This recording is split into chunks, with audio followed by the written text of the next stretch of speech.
Nepali cricket समर्थकका लागि फेरि एउटा खुसीको खबर छ। यो खुसीको खबरसँगै नेपाली क्रिकेट टिमको र नेपाली क्रिकेट समर्थकको चाहना, इच्छा, रुचि र माग पूरा हुँदैछ। नेपाली क्रिकेट इतिहासले फेरि एउटा महत्त्वपूर्ण मोड लिँदैछ। त्यसका लागि नेपाली क्रिकेट संघ क्यानले बिहीबार खुसीको खबर ल्याएको हो। त्यो खुसीको खबर टेस्ट टिम वेस्ट इन्डिजसँग टी20 सिरिज खेल्ने समय तालिका घोषणा गरिएको छ। क्यानका अनुसार यी दुई टिम बीच श्रृङ्खला आउँदो सेप्टेम्बरमा आयोजना हुनेछ। उक्त सिरिजको खेल सेप्टेम्बर 27, 28 र 30 मा दुबईको शारजा क्रिकेट मैदानमा हुने तालिका क्यानले सार्वजनिक गरेको छ। दुई पटक टी20 विश्वकप विजेता वेस्ट इन्डिजसँग पहिलो पटक अन्तर्राष्ट्रिय सिरिज खेल्न लागेको हो। तर ओडिआईमा भने वेस्ट इन्डिजसँग याभन्दा पहिला पनि सामना गरिसकेको छ।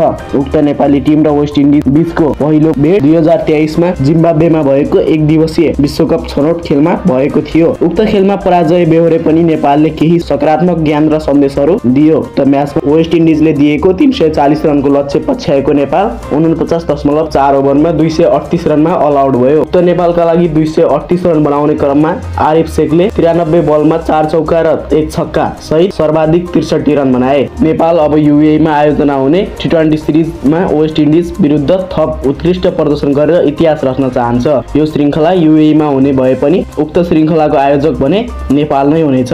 टियो मैदान हाल पुनर्निर्माणको चरणमा रहेकाले खेलहरू युएईमा सारिएको हो। खेलस्थल सारिए पनि नेपालको मूल उद्देश्य टी20 विश्वकपको उच्च स्तरीय छनौट गर्नु हो। नेपालले अक्टोबरको पहिलो साता ओमानमा हुने टी20 विश्वकप छनौटको खेलहरू खेल्ने तालिका छ। ओमान र युएई बीचको भौगोलिक र मौसमीय समानता मिल्दोजुल्दो हुने भएकाले उक्त कुरालाई क्यानले ध्यानमा राख्दै वेस्ट इन्डिजसँगको सिरिज युएईमा आयोजना गरेको हो। नेपाल र वेस्ट इन्डिज बीचको क्रिकेट सम्बन्ध 2023 देखि विस्तार हुँदै आएको हो।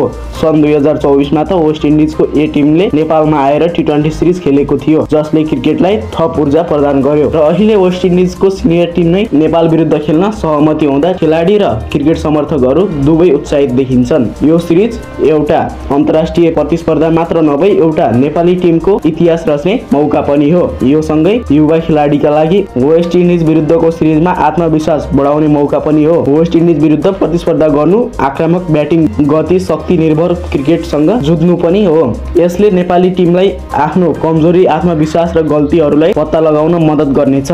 आगामी दिनमा पनि क्रिकेट सम्बन्धी जानकारीका लागि क्रिकेट हेडलाइन्स बाइ केपी च्यानललाई सब्स्क्राइब गर्न नभुल्नुहोला। धन्यवाद।